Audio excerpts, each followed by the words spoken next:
Viviane, Andrea, bonjour à ton riche panel. Très bonne dénonciation, mais malheureusement, c'est la vie familiale est souvent très compliquée. Il est clair que son grand frère n'est pas sérieux et je ne le vois même pas restituer cet argent. Si elle décide même de lui emprunter, comme le consultant l'a dit, il faut qu'elle aille déjà reprendre son argent chez maman. Sinon, sous l'effet de la pression, la maman finira même par donner tout l'argent sans son autorisation. Merci. C'est vrai, hein, je pense que pour le moment, l'argent n'est pas sécurisé. Bonjour à tout le panel. Pour la dénonciation, je suis d'accord avec M. Niemek. Les prêts d'argent en famille ne sont jamais bien. Ma propre soeur, au moment de rembourser mon argent, elle me dit que je n'ai pas besoin d'argent. Donc, que cette fille aille prendre son argent et qu'elle ne prête rien à son frère. Chaque jour, une situation, une injustice en fait qui mérite qu'on s'y attarde. À travers la dénonciation du jour, nous repassons la parole à Pierre Bliro Niemek pour la dénonciation de ce matin. Alors, Viviane Andrea, s'il ne dépendait que de moi, il y a certaines dénonciations que je ne prendrais pas. Mais comme c'est des gens qui souffrent, je présente leur cas. D'accord. Une jeune dame est venue me voir, elle est fonctionnaire. Elle a reçu il n'y a pas très longtemps ce qu'on appelle le rappel. Elle a attendu à peu près 3 ans et elle a reçu son rappel.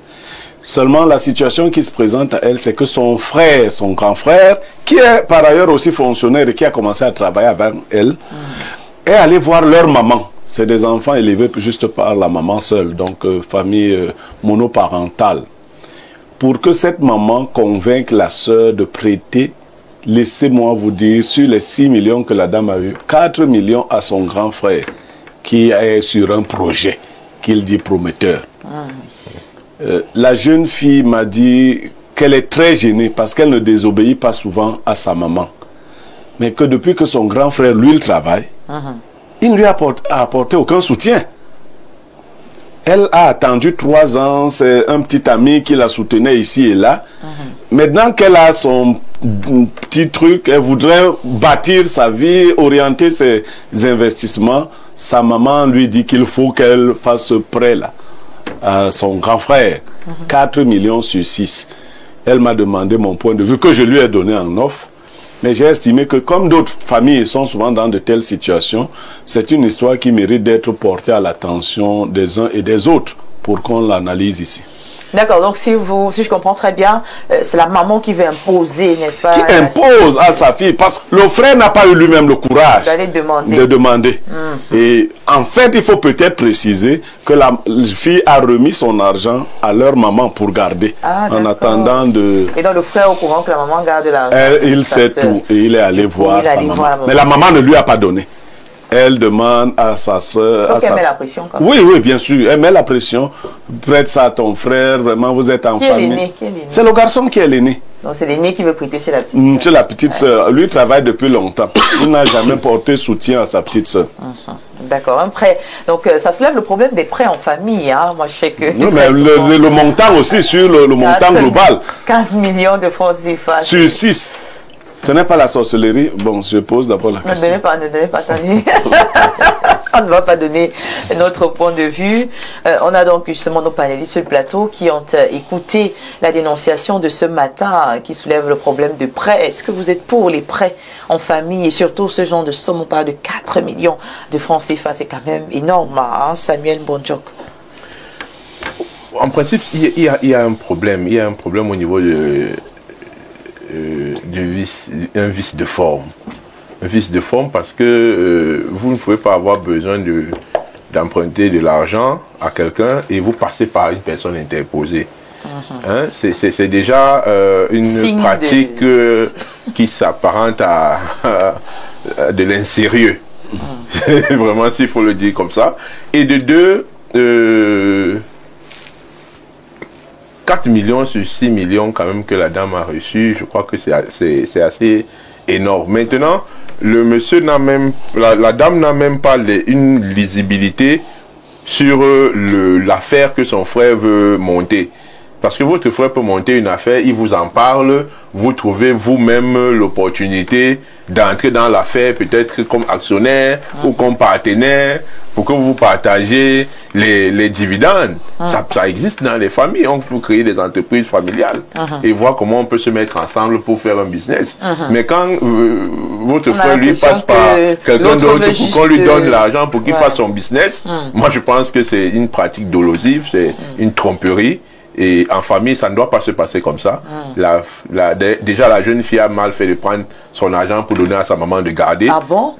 Quand vous êtes adulte, vraiment, vous devez assumer des responsabilités, surtout en ce qui concerne les finances. Je ne sais pas si elle est mariée. Beaucoup de femmes le font. Je ne sais pas si elle est mariée, mais non, beaucoup de femmes le font, mais ce n'est pas normal. Ce n'est pas normal. Même quand on est marié, même c'est le bon endroit pour aller garder. Voilà, vous voyez donc les pratiques des femmes. C'est pas normal. Non, si tu ne savais pas, c'est une femme qui vient de t'expliquer. Tu viens de comprendre que voilà, le mari qui va garder son argent chez sa maman.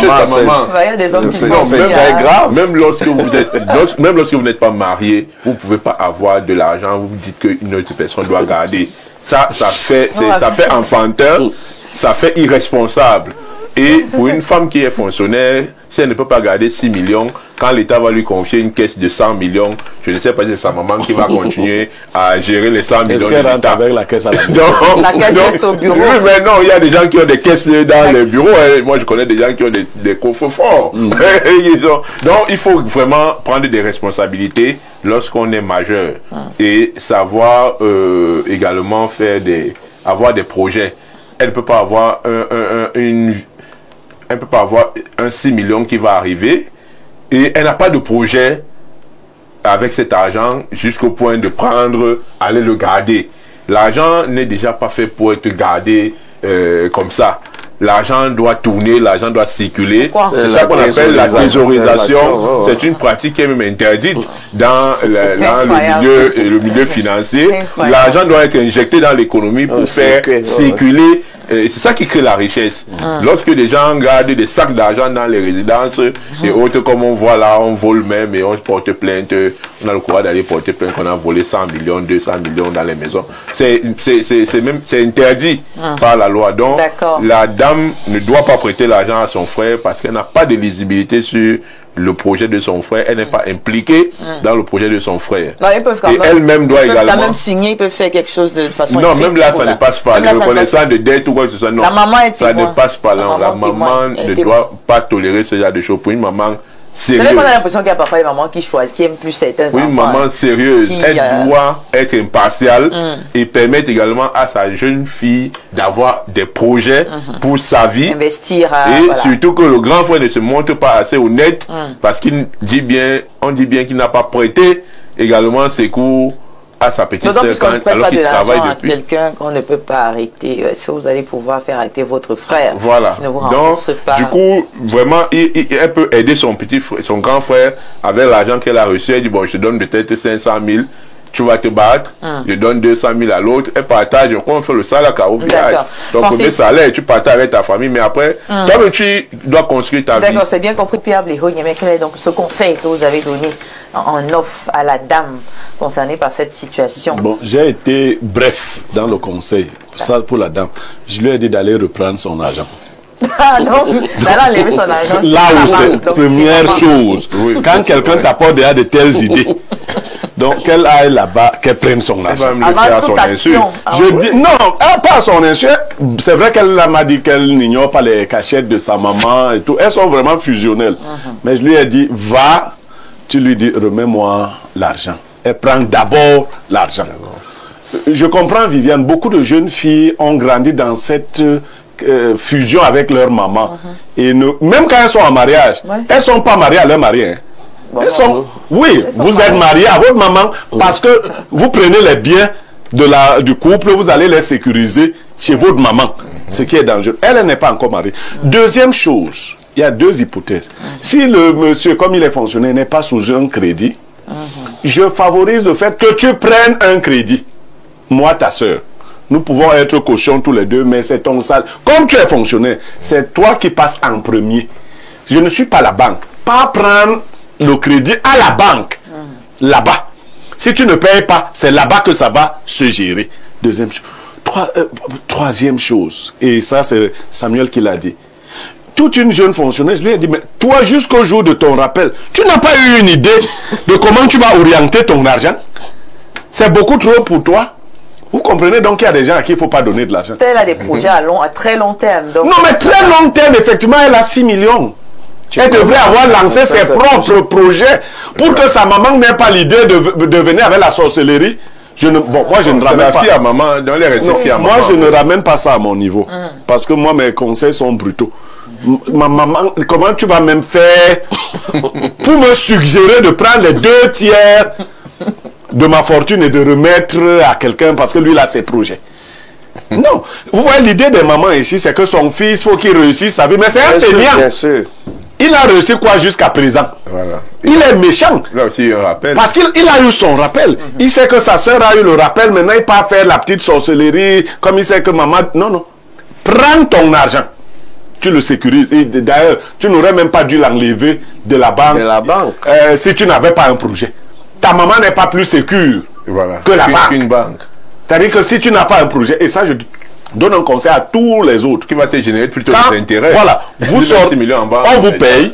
Si vous n'êtes pas affilié à cette banque-là, affiliez-vous directement à une autre banque pour que votre argent partant de telle banque aille dans la banque où vous êtes affilié. Votre argent dort d'abord. Vous avez le temps de réfléchir. Vous retirez exclusivement ce que vous allez utiliser pour Saraka. Parce que nous, on est en Afrique. Quand tu attends le rappel, les gens t'aident souvent. Donc, le rappel, ce n'est pas pour toi seul. Au frère, là, pour qui a dit 500 000? Et comment il prend 500 000 dans mon argent? Il n'est pas le seul au monde. Il a peut-être ces 200 000 que tu peux lui donner. Tu fais les petits Saraka. Est-ce que il y a des choses à faire pour ta maman pour qu'elle soit plus à l'aise? Tu fais. Le reste, tu réfléchis sur tes propres projets. C'est méchant de venir faire ce... Faut même pas, tu le disais, ne prêtez pas de l'argent à quelqu'un que vous ne pouvez pas enfermer. Et puis quand on fait même un prêt d'argent, il faut faire le ratio. Il faut avoir un certain ratio. Donc peut-être quelqu'un vous demande 4 millions, vous essayez de donner, enfin ce que vous savez que... Non, vous vous avez de... pas 4 millions. Comment quelqu'un... Qui êtes-vous? Parce qu'il faut le dire, elle est une fonctionnaire... Voilà. Moyenne. C'est un fonctionnaire. Les fonctionnaires n'ont pas d'argent. 6 millions, c'est beaucoup pour un fonctionnaire. Comment tu viens me demander 4 millions si je suis fonctionnaire? Elle n'aura plus jamais 6 millions dans sa vie de fonctionnaire. Dit que ce n'est que le rappel là. Il n'y aura plus un autre événement. À moins qu'elle soit nommée quelque part. Mais dans sa carrière, la solde, elle ne verra plus 6 millions d'un trait. Mais tu viens me demander 4 millions? À un homme d'affaires, si tu es dans les affaires, nous sommes dans les affaires, je connais ta capacité. Et encore que moi, bon, le principe c'est que je ne prête même pas d'argent aux gens du tout. La paix est bien. Oui, du tout. Je ne prête plus. Toutes les personnes à qui j'ai prêté de l'argent, ça s'est terminé mal. Donc je ne prête pas du tout. Je ne suis pas la banque. Tu sais là où il y a la banque. D'accord.